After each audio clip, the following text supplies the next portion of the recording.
High ಎಲ್ಲರಿಗೂ ನಮಸ್ಕಾರ. ಇವತ್ತಿನ ಹೊಸ ವಿಡಿಯೋಗೆ ಸ್ವಾಗತ. ಹೊಸ ಇಂಟ್ರೆಸ್ಟಿಂಗ್ ವಿಡಿಯೋಗೆ ಸ್ವಾಗತ. ಇವತ್ತು ನಾವು ಬಂದಿರೋದು ಶ್ರೀ ಮತ್ತಿತಾಳೇಶ್ವರ ದೇವಸ್ಥಾನ. ಇದು ನಿಮಗೆ ಮಳವಳ್ಳಿ ಹತ್ರದಲ್ಲಿ ಬರುತ್ತೆ. ಇಲ್ಲಿನ ವಿಶೇಷತೆ ಏನು ಒಂದೊಂದಾಗಿ ಹೇಳ್ತಾ ಹೋಗ್ತೀನಿ, ಬನ್ನಿ. ನಮ್ಮ ಮೊದಲನೇ ವಿಶೇಷತೆ ಏನು ಅಂತಂತಂದ್ರೆ, ಇಲ್ಲಿ ನೋಡಿ, ನೀವು ನಾಗರಿಕಲ್ಲಿ ನೋಡ್ತಾ ಇರ್ಬೋದು, ಪ್ರತಿಯೊಬ್ಬರು ಇಲ್ಲಿ ದೋಷ ಪರಿಹಾರಕ್ಕೋಸ್ಕರ ಬಂದು ತನಿ ಎರಿಯುತ್ತಾರೆ. ಈಗ ಷಷ್ಠಿ ಟೈಮು ಇವತ್ತು ಹುಣ್ಣಿಮೆ ಆಗಿರೋದ್ರಿಂದ ತುಂಬ ಜನ ಬಂದಿದ್ದಾರೆ.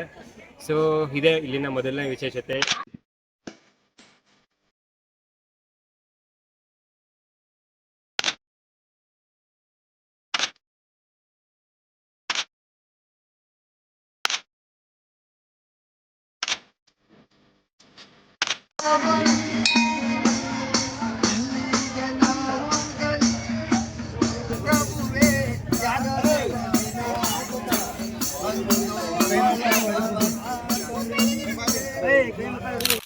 ಈ ದೇವಸ್ಥಾನದ ಎರಡನೇ ವಿಶೇಷತೆ ಈ ಚಿಕ್ಕ ಕೊಳ.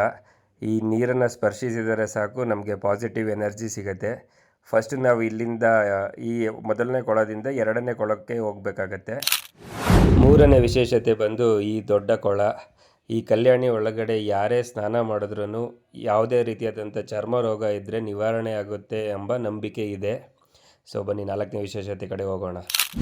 ಸೊ ಇಲ್ಲಿನ ನಾಲ್ಕನೇ ವಿಶೇಷತೆ, ಈ ದೇವಸ್ಥಾನದೊಳಗಡೆ ಬಂದು ಇಲ್ಲೇ ಅಡುಗೆ ಮಾಡಿ ಇಲ್ಲೇ ತಿನ್ನೋದು.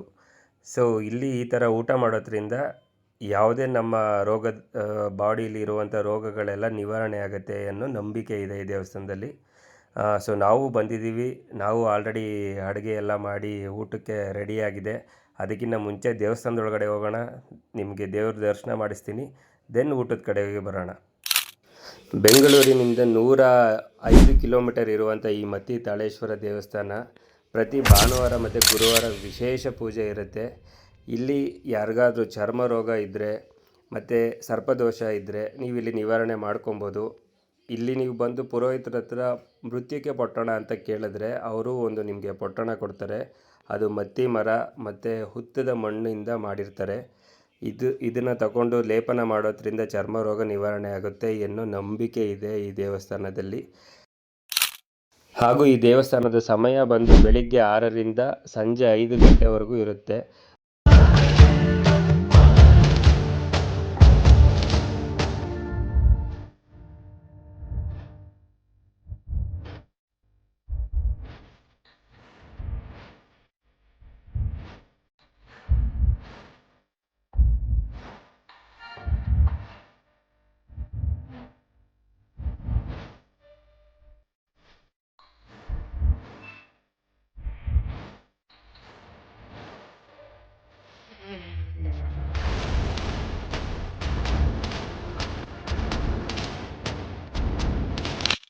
ಸೊ ಎಲ್ಲ ದರ್ಶನ ಮುಗಿಸ್ಕೊಂಡು ನಾವು ಇವಾಗ ಊಟದ ಸ್ಪಾಟಿಗೆ ಬಂದಿದ್ದೀವಿ. ಇಲ್ಲೇ ನಾವು ಅಡುಗೆ ಮಾಡ್ಕೊಂಡಿದ್ದಂಥ ಜಾಗ. ಸೊ ಇಲ್ಲಿಂದ ನಾವು ಊಟ ಮಾಡಿಕೊಂಡು ಇವತ್ತಿನ ವೀಡಿಯೋನ ಇಲ್ಲಿಗೆ ಮುಗಿಸ್ತಾ ಇದ್ದೀನಿ.